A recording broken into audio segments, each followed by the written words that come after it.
right. Well, hello, everyone. Thank you for attending today's panel on education, changing the narrative. My name is Liz Carley. We also have Jason Martin here, Terry Bradley, and Brent Macon. Today's panel is a follow-up of our keynote speaker this morning.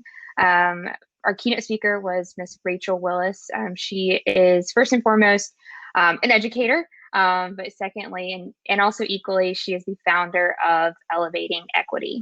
Elevating Equity creates spaces for educators and community members to examine race and ensure every child receives an equitable education. During Rachel's keynote address this morning, she really highlighted the margin between white students and Black and Brown students, especially in terms of resources and communication.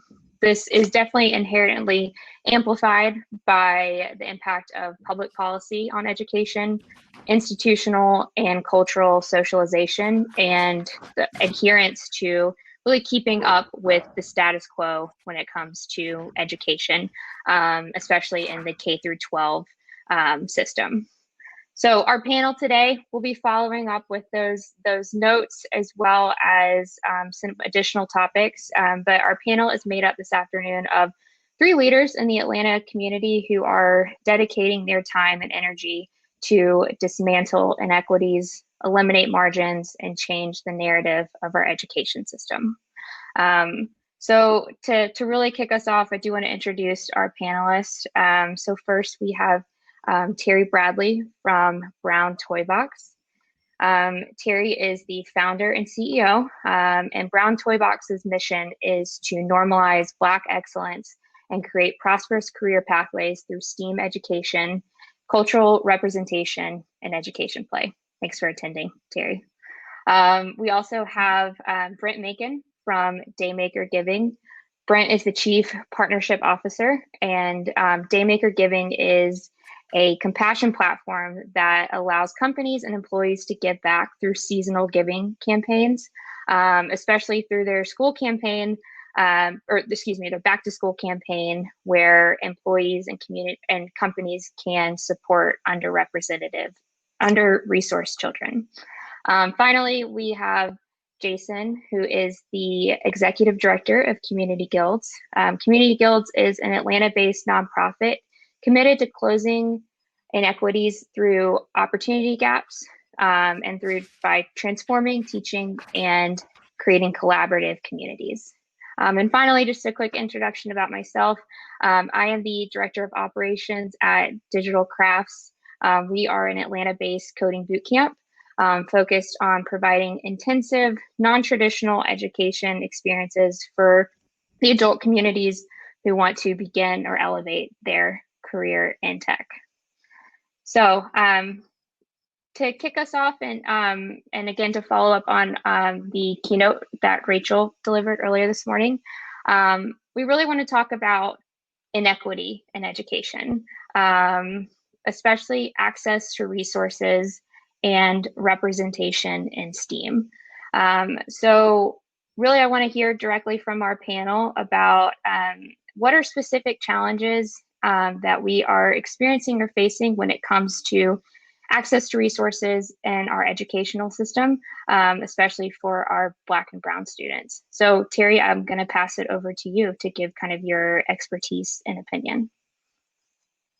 Okay, awesome. So I was really kind of meditating on the talk from this morning by Rachel, and she hit on some really important factors of lack of access to resources for Black and Brown students. But I think one of the things that we have to really look at is it's a holistic issue, right? So it's not enough to just give money to a school. There's so many systemic problems in education K through 20, right? And so it is, Rachel said it, the system is doing what it was designed to do. And there's no safety net for Black and Brown families. We work with a lot of schools in high poverty communities. We use the United Way Child Wellbeing Index to really kind of target the schools and the communities that we're going into. So it's not just that the schools don't have enough books or enough laptops or enough computers. the kids are coming in food insecure, right? The kids don't, there's so many other gaps that the children are facing that unless we take a holistic approach to mitigating those gaps, we're just not going to be successful. And so for our perspective is we've got to really look at the children, we've got to look at the teachers, and we've got to look at the parents. We've got to be able to plug those equity gaps in all of those places, and how we talk about STEAM, and how we introduce children to STEAM, and how we approach the schools. Awesome. And I'll kick it over to Jason. I know that Community Guild and Brown Toybox have recently collaborated on a few ideas, especially when it comes to providing resources for our students. Absolutely. Thank you. And thanks to everyone who's listening. So the name of the organization that I founded is called Community Guilds. Most folks here, at least in Atlanta, know us by our largest program called STEAM Truck, which is, for most of the folks here in the audience, science, technology, engineering, arts, and math. And we have a growing fleet of innovation labs that, before COVID, would drive up to schools, park in the parking lot, and kids would come out.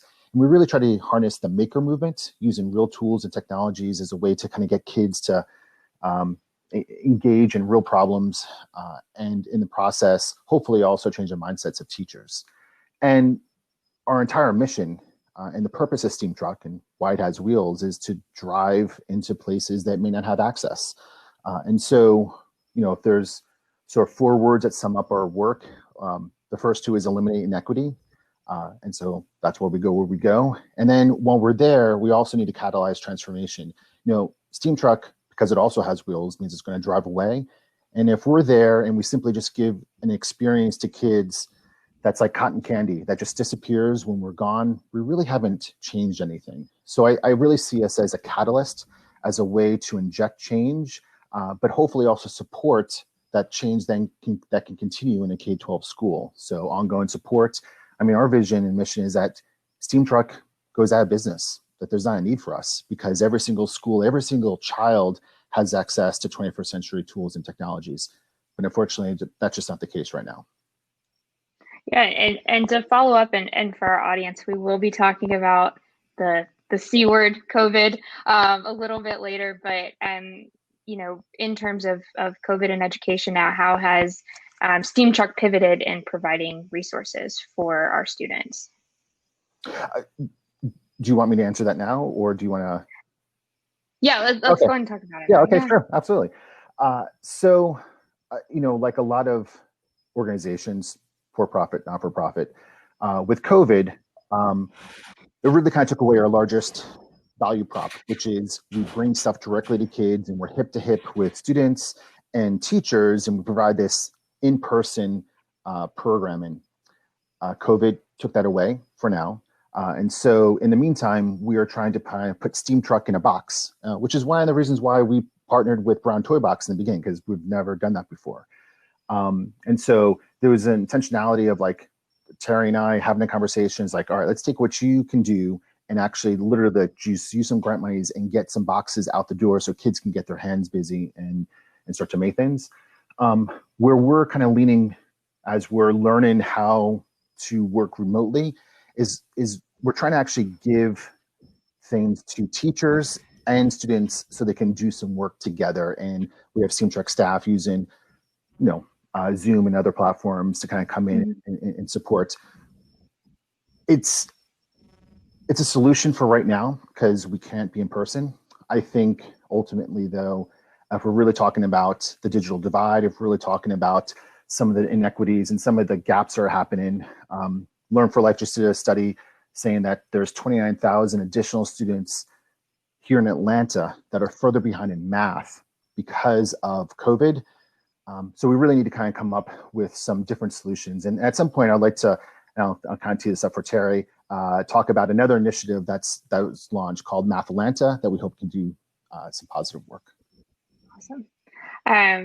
Awesome. And then I will bump the proverbial mic down to Brent to share his opinion and expertise about access to resources, especially when it comes to Daymaker.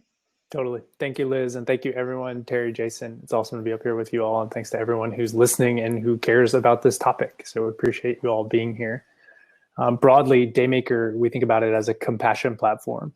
And as Liz said, it's our goal to help communities of abundance transfer resources and then share encouragement with kids who are living life on the margins and traditionally have lacked access to resources and opportunity. And so we do this by helping companies run seasonal giving campaigns like back to school and then an upcoming holiday giving campaign where people can donate to specific kids in need in the local communities who are supported by wonderful nonprofit partners who are on the front lines doing really good work. And so I think with that model, we're almost one level abstracted from the real impact that's happening on the ground and the nonprofits who are doing the work. And so when we think about access to resources and access to opportunities, one thing that we have to do is be a good collaboration partner to those nonprofits and to really ask and say, what do you all need? You know, what are the resource needs, both kind of the foundational needs and the building blocks, like Terry mentioned, that allow a kid to learn, as well as some of the more specific and education-based resources that we could help with access to. And so we have to listen. And one thing that we've been told, you know, consistently and try to incorporate is to not overthink it and to not get too fancy. And, you know, we can come up with really sophisticated products and even access to some, you know, STEAM-based learning modules. But if a kid doesn't have a computer or access to Wi-Fi or a safe space to, you know, do homework, then it doesn't matter what kind of fancy solutions that we put in their hands. And so I think Terry's point was so spot on around the foundational resources that are, you know, required to be building blocks for success. And so I think the key for Daymaker is collaborating with world-class nonprofits who are doing the work on the ground, and then to listen without our own agenda being the one at the center to say, what do you need? What are the resource gaps? How can we help? And, you know, what makes sense for us to help with in the, you know, realm of a company giving campaign, and what's maybe not ours to do as well. And so listening and collaborating, I think, are key there for us. Awesome. Yes, that's definitely a theme that we're experiencing throughout this conversation. And inherently thinking back to Rachel's notes this morning is about collaboration. It's not going to take one single unit, one single organization to solve this problem. So thank you all for sharing. Again, the next theme that was prevalent in Rachel's discussion this morning was also just about representation. Representation in the classroom by our educators, as well as representation in STEAM. And I know that's a pivotal part of Brown Toybox. Terry, I'd love to hear your thoughts on giving our students access to these career paths and these motivators, and how Brown Toybox is doing that. Yeah, so, you know, I was thinking about, you know, the first time I had a Black teacher was in 6th grade. The first time I had a Black woman teacher was in college. So I went all those years without ever having a Black teacher. So, you know, in Rachel's talk this morning, when she talked about that, I was like, wow, that was really my experience. So one of the things that Brown Toybox really is really foundational for our work is making sure that the kids that we serve really can see themselves represented, not just in the kits that we give them, which include a book on a Black trailblazer or a child hero, but that they can see themselves in those careers. So when we go into a classroom, you know, when school's open and the world's open, when we go into a classroom, we'll say, raise your hand if you know a Black architect. Nothing. Raise your hand if you know a Black marine biologist. Nothing. You know, and so that does something, right? And then we'll give the kids paper. It's like, draw a scientist. I give you probably 99% of the time, it's a white guy that they draw, right? So the goal for us is, when we're doing immersive programs, when we're not just doing the kids, but we're doing longer programs, that at the end of that, when the kids draw a scientist, that scientist looks like them. And we see that, and we see that we are making that impact. We see that that representation is so important to how children see themselves, and helping them to expand the ideas of the possibilities for their lives, because that is really what we're striving to do. So we don't look at STEAM as a tool, right? We don't look at it as, you know, here's some things that you do. we look at it as these are some things that you can be. If we know that, I just lean into the stat all the time because it's so important. But if we know that the projected net worth for Blacks in 2053 is $0 because we and our children are not being equipped for the future of work, then we've got to disrupt that, right? And so Brown Toybox is really about centering, celebrating Black children, normalizing Black excellence, and really creating these pathways to prosperous careers by really letting children see themselves in STEAM, and then being able to confidently explore STEAM activities, and then with the idea of later careers. And doing that in a lot of ways through collaborations and partnerships where we have this pipeline that's uninterrupted, right? So they can early recurring exposure to STEAM from preschool all the way through college. Jason, I'd love to hear specifically maybe in the terms of the STEAM truck, how community guilds efforts promote representation within STEAM. Yep. So I'll share two things, and also blind spot and how that and being revealed of that blind spot and some of the changes that we've done in the past year. So our core program is called Impact Program, which usually lasts either 5, 10, or 20 days in length.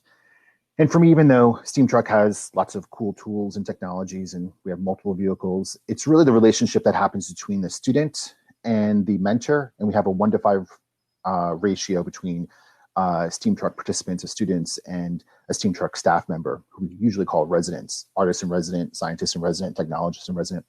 And really that relationship has been really the most powerful. I mean, kids will remember the builds that they've done, but they almost always, in fact, they always remember their resident, the person that they're connected. So that's I think, an important element. I was challenged, though, a little while back, maybe a year or so ago, of, I would always tout, these are like folks from the community. Well, they're all from Atlanta, but they're all white. Like all my residents looked like me, maybe women, but not very diverse. And so our first step is, kind of acknowledging that there's some systemic reasons that we need to look at, like what are we paying folks in order for this to be an actual legitimate job versus some of our residents that could afford to do work on Steam Truck. And so it's really trying to change the composition of our organization has been intentional. And so we start with a sort of at the leadership level.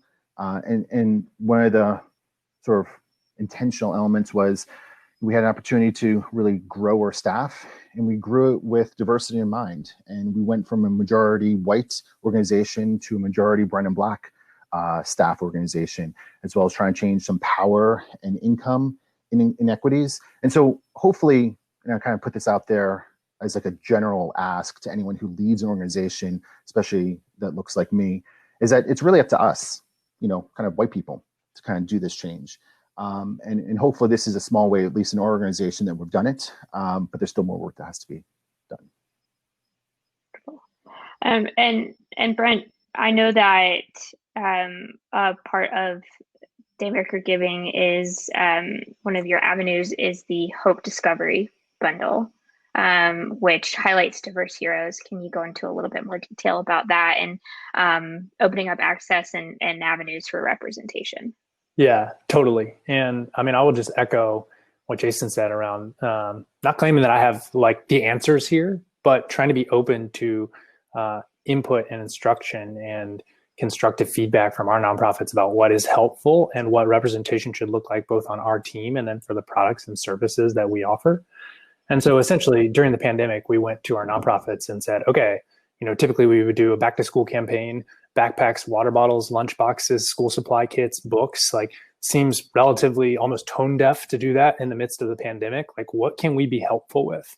And we put together like 12 different kind of archetypal boxes we thought we could come up with that donors would be excited to support kids with and might be helpful to the nonprofits. And we kind of scrolled through like, okay, no, you all have enough PPE and safety requirements. And, maybe it doesn't make sense for our model to buy Chromebooks at wholesale and at scale and get them to you because insurance is prohibitively expensive. But like, what can we do?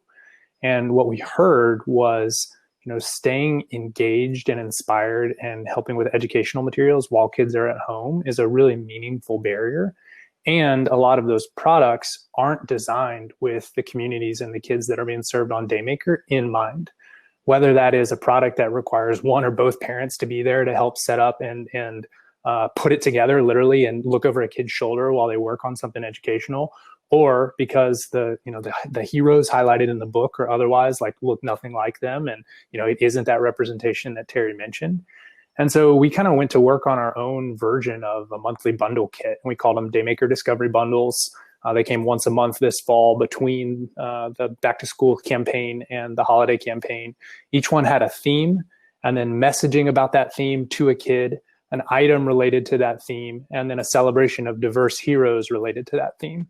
And so, for example, we just shipped Out of This World. It was all about outer space. And so we taught kids a little bit about space and what it could lead to them to dream as big as the stars. And then we highlighted Mae Jemison and Guy Bluford, the first African-American astronauts to go to space.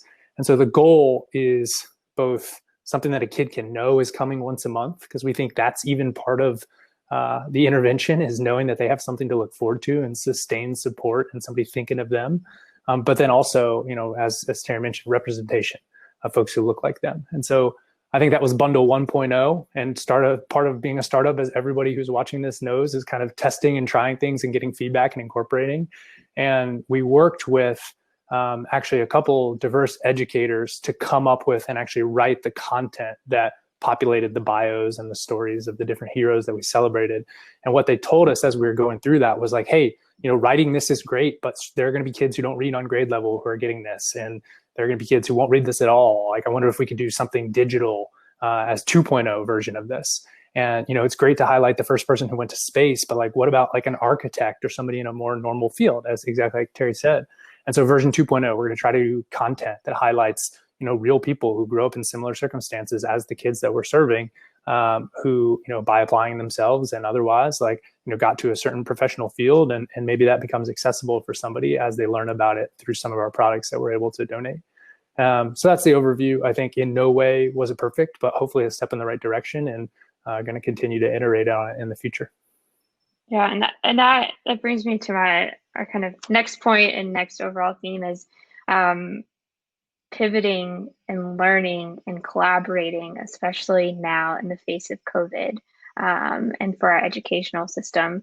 And we have slightly touched on different ways that y'all's organizations have pivoted to continue producing and providing resources for the communities that you are working with. And I know that in the wake of COVID, it can seem kind of disheartening that maybe things aren't the same, but I'd love to hear from y'all, and hopefully this can provide some inspiration to our members who are listening in of what great outcomes have you experienced in the face of how you pivoted. And, this is an open-ended question. Jason, I'll pop it up to you again. I'd really love to hear, especially about the collaboration between Community Guild and Brown Toybox. Sure. So, well, there's lots of lessons learned. COVID has provided us. That's the positive spin on this. And I'll share one epiphany that may be useful or helpful. Is that I would say probably about 2 months ago, I stopped using the word pivot because I realized that like we're all saying it.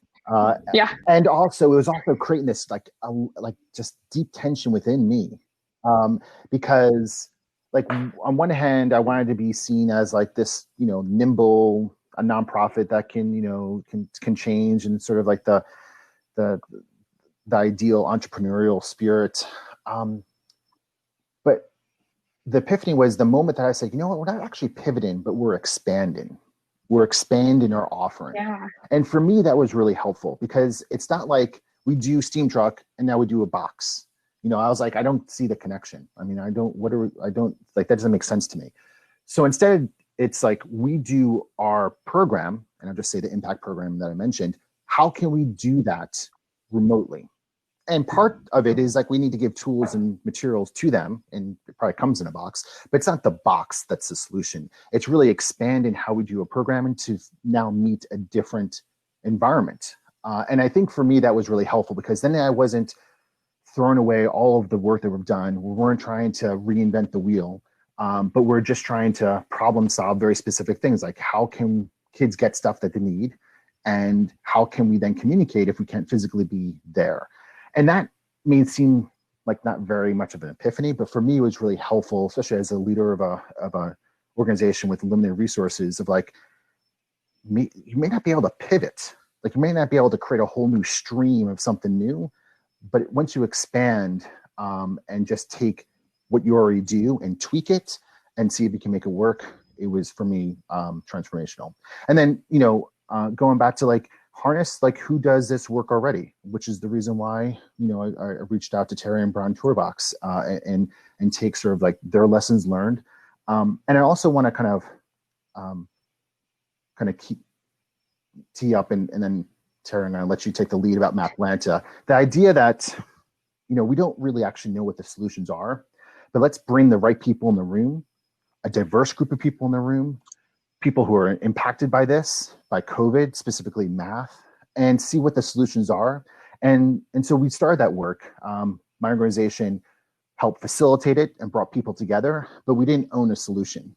We were really agnostic. We just wanted to know what the problems that we wanted to solve are, specifically middle school, specifically 8th graders, math and the math gap, because it's one of the things that is either closes or open doors for high school students in STEM careers in the future. And so I'm going to just kind of stop talking about Mathlanta because I'd love Terry to talk about it. But the idea of going in there without a known solution, being open to bringing people together to talk about it, and then being open to whatever the solution is that the group wants to do was, I think, a great example of using community resources during COVID. Awesome. Yeah, I'll pass it over to Terry to expand a little bit on Mathlanta.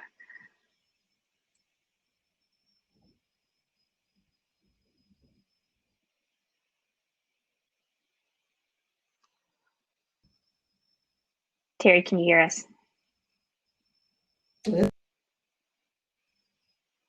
Hey. If you can hear me, we would love to hear just a little bit more about Mathlanta. And if we are experiencing a few technical difficulties, it wouldn't be 2020 without them. So then I will pop it up to Jason. Unless it's an issue on my end. No. I think it was hard to hear Terry. So I'll say,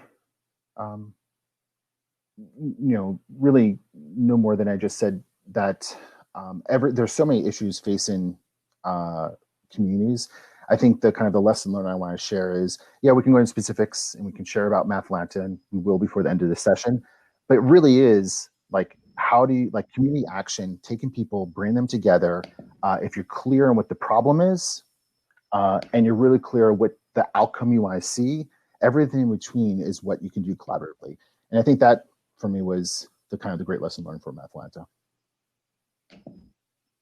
So Terry, can you hear us now? Terry, yeah. Okay, great. Wonderful. I can hear you now. Yes, you can. Great. Is there anything else you'd like to add in regards to Mathlanta or Brown Toybox? Okay, great.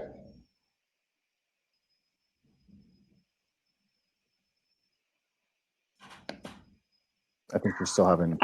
We're still having some issues. Brent, if there's anything else you'd like to share, I know you've talked a little bit about how y'all have. I'm going to take your line, Jason. How y'all have expanded over the past few months. I think that's a great way to think about it. Is there anything else that you'd like to add, or any other avenues that y'all are going down in response to COVID? Yeah, thank you. It's been a really interesting year to be in company partnerships in the charitable giving space. And I mean, if I think about, it's almost been kind of the tale of 2 years for us, because for the first few months in the pandemic, no company wanted to entertain something ancillary like charitable giving, and kind of like rightfully so, right? Like they had to think about, how do I get my people home, and how does the work processes happen and everything in this new world. And I think a switch kind of flipped around, back to school time, and certainly as holidays have approached, where companies' holiday party is canceled and the canned food drive is canceled, whenever volunteerism they've had is canceled. And so the opportunity to do a digital giving event together as a company with local impact, especially for a remote and distributed team, has been a bit of kind of an umbrella in a rainstorm. And I feel like we have a solution that companies need. And so it's been about both making it available on the company side and making sure that in the right channels and the right kinds of companies and heart-aligned, values-aligned companies, we have access to those. But then also that it is of use and of service to the populations that we're trying to serve on the nonprofit and the kids side, especially this year. And so we've had a few tweaks, like I obviously mentioned the bundles already. And then specifically for this holiday, we're collaborating with an Atlanta company, Small Bites Adventure Club. If you're out there watching, Judith and Aaron, thank you all. We're very excited. And so we're going to do farm to table exploration kits. They're going to come to our nonprofits. Each one's going to teach kids a little bit about where their food comes, a healthy recipe, a fun activity that they can do together at home, or if they're able to go in at the nonprofit to do something together as a group. So those are going to come once a month into the new year as well. Which is really exciting. And then I think the other thing we're helping nonprofits with is shipping and logistics. So in the past, we ship all the items to a nonprofit and then they distribute them to the individual kids, and it works pretty well. Like if a nonprofit's not seeing their people, that gets super complicated in the COVID era. And so it's been about expanding on the company side, but then also expanding the wish lists. And so last year, if you did a Daymaker holiday campaign, each kid's items would cost roughly $80 and 4 or so items. It's going to be a multiple of that this year because we have the bundles on there. We've got the digital content associated with kind of bundle 2.0 on there. We still have holiday toys on there, and we have an opportunity for donors to essentially fund the nonprofits getting things to their kids. And so it is an expansion, and it is asking donors to kind of understand and empathize, to think, okay, we have gone through this very odd and challenging year as a company and as a family, perhaps. And I know these kids that we're supporting and serving have gone through a really challenging year too. And so maybe my traditional connotation of what a holiday giving campaign is should expand and change also. And so TBD if that's right. Like, we're a little bit nervous about going live. We go live on Monday, and many kind of into December with companies running it. We'll get feedback from our people. If they're like, no, I really only wanted to send books and action figures at the holidays, not bundles that come in February and March, we'll kind of figure that out. But we've been trying to expand to be of more service to the groups that we're helping. So that's kind of how we've thought about it. If that answers your question, I know that was No, definitely, and I think we can all agree. You have to take a different mindset, and you also just have to try. Since this is all unprecedented territory for us, not sitting by the wayside and letting these potential opportunities pass us by, and really just getting out there and trying. And I appreciate all of y'all's organizations doing that in the face of what's going on, and when you could possibly just shy away and let these opportunities pass by. Can I share one sort of like a barrier or sort of a hard lesson learned about? Definitely. So, yeah. So if you're in an organization that focuses around social impact, the chances are the people that you have around you are driven to make an impact. That's why they're there.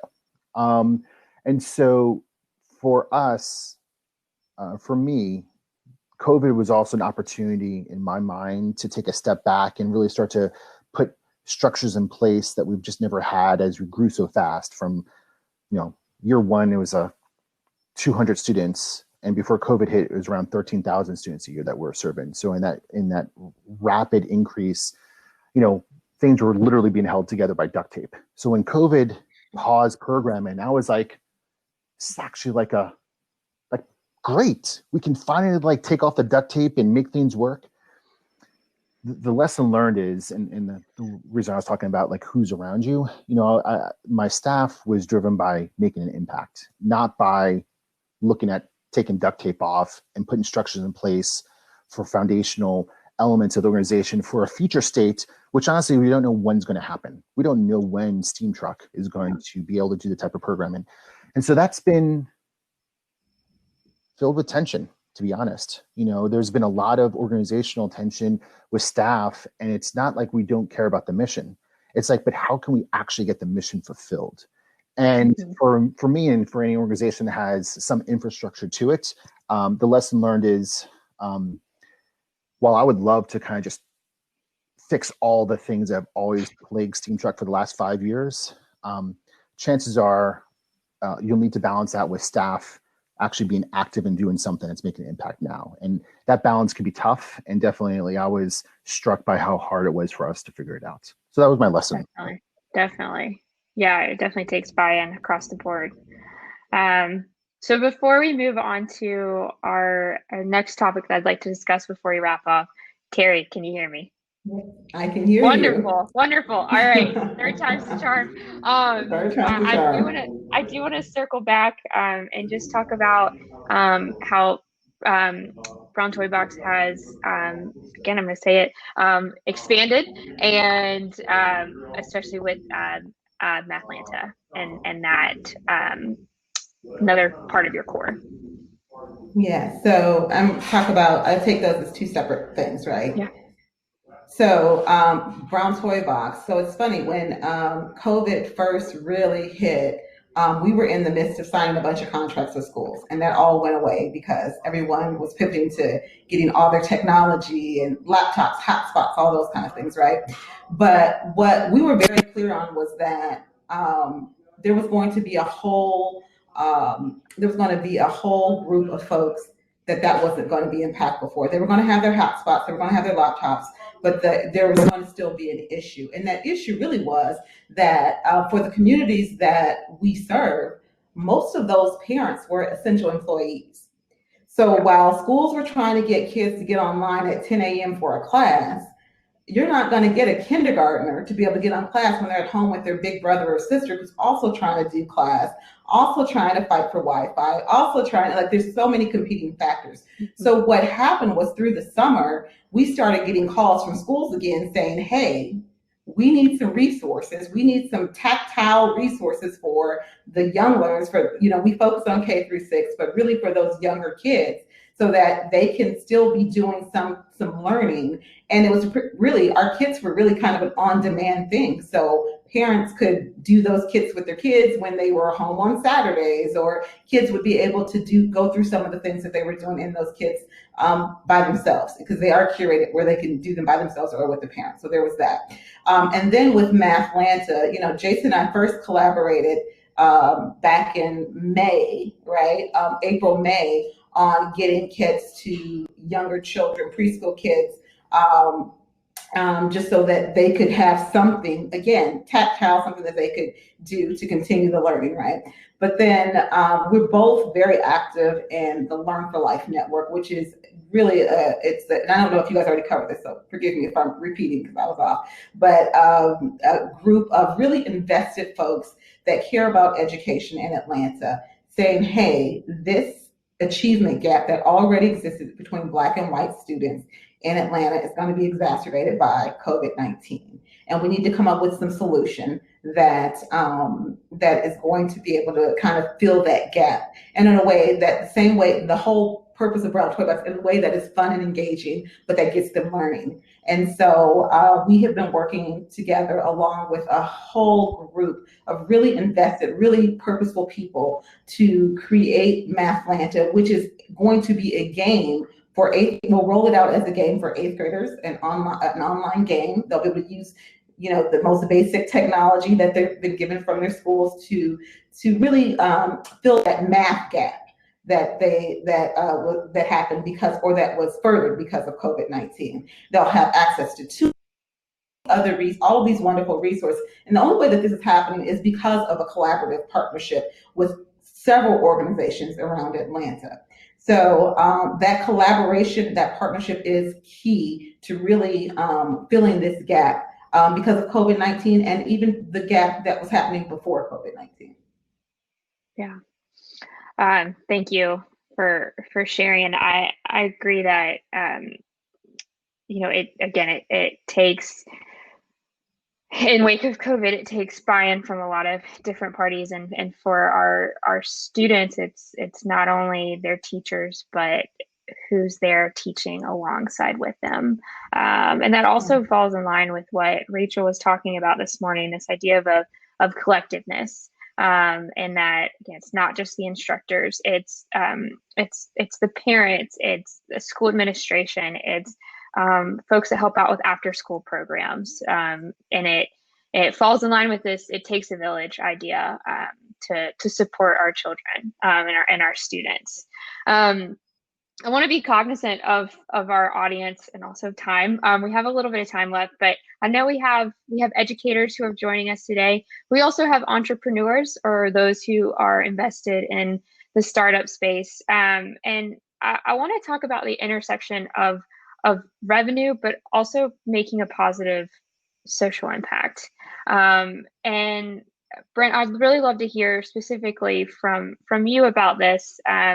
And kind of Daymaker's kind of ethos, business model, and providing corporate tools for good, and how y'all go about this. Yeah, totally. I think it's so, we're a benefit corporation, and so certainly for profit, trying to make a profit. I won't guarantee the profit part, but that is our orientation for sure. And with that, it means that we are trying to make decisions as any company trying to break even and be profitable would, but also certainly trying to be mission oriented and heart aligned in what we do. And I think what it compels us to do, especially the fact that we're a marketplace, we have companies and nonprofits and donors and supporting specific kids, is, we have to be able to cater to a donor and the metrics that are important for a company to prioritize an initiative like Daymaker. And, when I talked earlier about the fact that the wish list values per kid are expanding, like that's something that we feel incredible about. But we also know that there's a sensitivity on that. You can't have the wish list go from 80 to 200 to 1,000 per kid, because donors eventually are like, wait, we can't pay that much. And it doesn't feel good to give one of 50 items to a kid. And, it can't become an unrestricted cash transfer platform, because that's kind of not the value that we're offering to companies. And so we always have to have what is of service and aspirational in terms of transferring resources to the kids that we're trying to empower, but then also like what still fits in the container of a corporate giving expectation and experience that's going to resonate for companies. And it's going to, spark employee connectivity and feelings of togetherness in the workplace, and that we're tied to, doing something greater as an organization beyond just, moving widgets and making money for whatever kind of organization it is. And so I think that's our philosophy on recognizing it's not an either or, it's a both and. And so providing avenues for donors to both know that they're doing real good and to try to, transfer resources and share encouragement, but also packaging it in a way that, a CHRO and a CEO, a CFO are all going to be pleased with, and kind of their metrics. And so we try to walk that line for sure. So that's kind of how I think about it, if it makes sense. Yeah, definitely. How, when you're getting started with Daymaker, even now, how do you differentiate between, a good idea, but also a revenue generating good idea? What kind of metrics or measurements do you use for that? That's a really good question. I mean, I think when we come up with something like the bundles or our collaboration with Small Bites and Venture Club, for example, great, awesome, let's do monthly subscription products. Okay, how much can you actually expect a donor to pay for that on a Daymaker wish list? And you have to kind of work backwards in the constraints that are realistic. If we made the perfect product that we thought was going to be, as insightful and helpful to a kid and filled with the content and the different messaging and the little tweaks that we might want to put in there for different types of kids, like you might be talking about something that would need to have a retail value on our wish list of $60, $70, $80, and that might just not be realistic for donors. And so figuring out what your constraints are, being realistic about trying to do the good that's possible within your model, I think is something that you have to continually ask, and something that we do as well. Yeah, definitely. Staying sustainable and continuing to evaluate. We're measuring not only metrics of effectiveness, but also especially for Jason and Terry, y'all's, in line to summarize, is ending systematic inequities.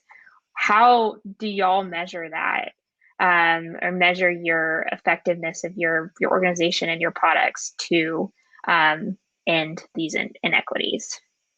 And Jason, I'll start out with you. So, so this may be where I can geek out a little bit. So I think one way is making sure you have a really solid logic model with a theory of change, theory of action, and ultimately, whatever you can do, the immediate impact, you have to believe that immediate impact will serve a long-term outcome. That might take a while to get there. So you have to look at, what are the sort of leading indicators that you kind of want to buy into. And so for us, it's around social emotional learning and sort of seeing mindset shifts for teachers. It's starting to see schools start to become STEM and STEAM certified, start to create their own innovation labs. And for us, those are the things that we can kind of control, that we hope then leads to more students, especially brown and Black students, going to STEM careers, which then we think then will lead to higher wealth incomes. And if we have students now be able to have careers in the future that generate wealth, that's the beginning of trying to change inequities. It's about, in some ways, wealth generation. And so you have to kind of look at what you do now, because that could be a decade away for some of the students that we serve. Yeah. And Terry, how are y'all kind of measuring your impact on the community?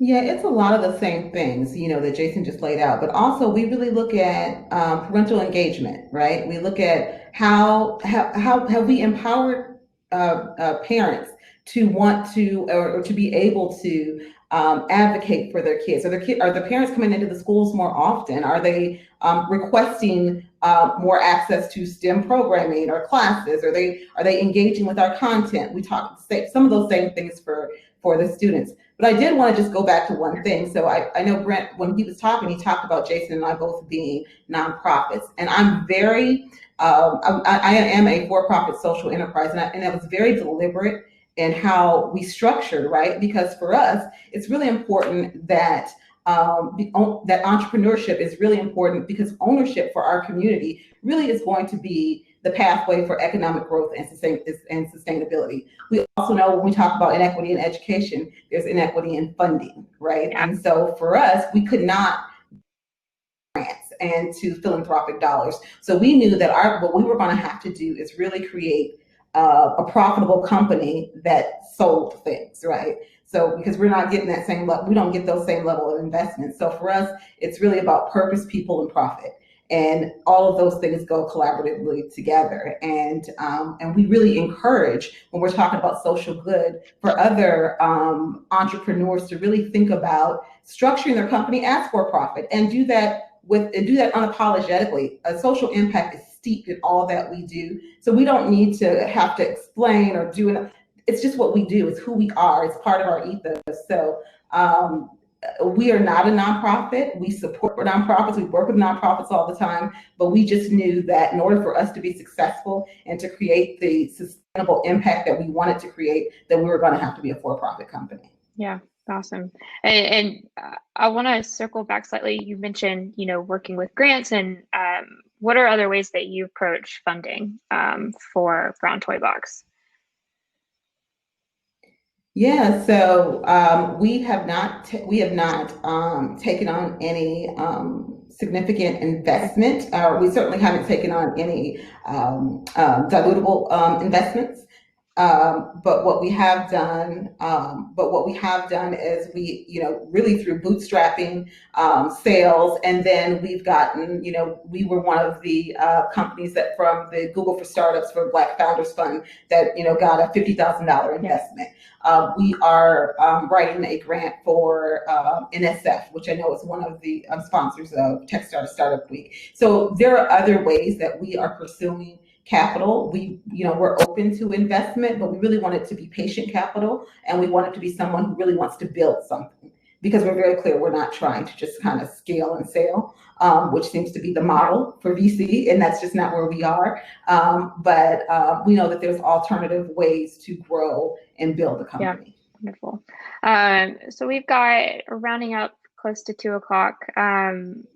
So I will open up the floor to our audience. I do have one question that's come in for our panelists. So we currently have someone in our audience who owns the #1 AA owned private education and tutoring company for students of color in the U.S.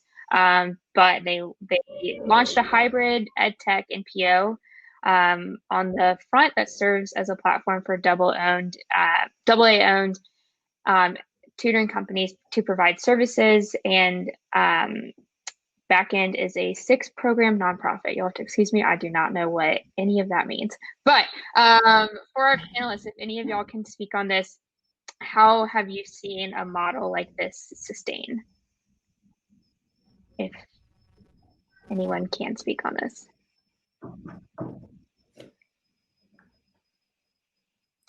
I'm not sure I understand the question. If we've got, this is from Brent, did you have something to add? I mean, it sounded like it was a hybrid, in-person combination tutoring, for-profit tutoring venture. And I think the question is like how serving, it sounds like predominantly brown and black students, how can that be profitable, or how can that make that work? I think is the question. Is that seem right? Yes, that's, yeah. I actually don't have an answer to that, but I just want to kind of frame it. That's what I thought I heard. Frank, if you may have something you wanted to add. I think I had a slightly different interpretation, which was what if there was a nonprofit organization and a for-profit entity that are roughly associated, can you perpetuate both of those? Jay, I don't know the answer there. I'm married to a lawyer, so I'm sure she would be able to espouse, but I cannot. So sorry to not have more guidance there. That's interesting, Brett, because that is another way to think of hybrid. I think of hybrid because of COVID now versus hybrid of like for-profit organizations have nonprofit entities to it. But I don't have an answer. Yeah, I mean, I guess my question would be why the nonprofit would need to be separate rather than just, it could be a non-revenue generating element of the for-profit. And it may be because you're wanting to do, grants that wouldn't be possible in a for-profit environment. At which point I would imagine you just have to be careful around share of revenue, share of information between those two entities, because I know there are definitely restrictions in place about the ways that for-profits and nonprofits, especially if they have similar people in the ownership structure or leadership structure, sharing that information. So I would just check with that. And that's about as far as I could go. So thank you both for your expertise. Jay, if you have a follow-up to Jason or Brent's advice, please feel free to share it in the chat. And as we wait for that to come in and any other questions that might come in, I want to wrap us up with the three of y'all just sharing any final words or even call to actions for our audience, whether in the terms of inequity and addressing inequity in our educational system, or the impact of social good with your organization or working with other organizations. So I'll open up the floor.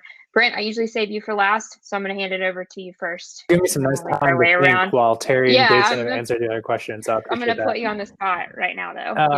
I will say you can start where you are. If you're thinking about what I want to do, what can I do that's different, it doesn't require like a drastic career shift or a big like life alteration. Like wherever you're working, whatever environment you're in right now, you can do something to be bright and to make a positive social change there. And especially if you're working for a company where social impact is not the core function and the core mission of that company, still your company does something well and has a core competency, or it wouldn't get to exist.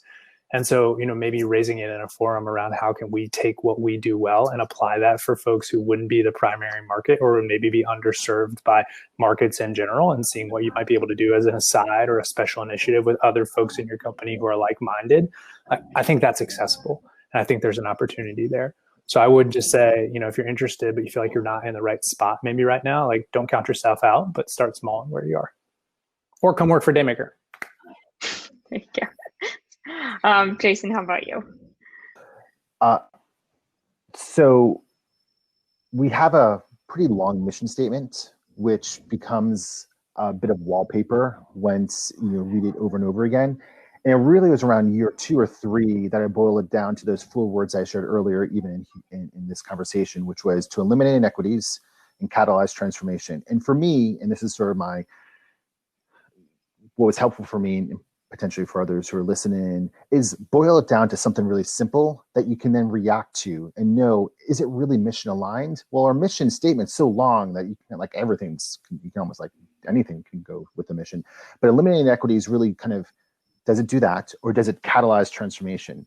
Yeah, there's interpretation, there's whatever, what does that mean? But for me, coming down to 4 words, being able to bounce things off of those 4 words in terms of where we go and what we do has been incredibly helpful.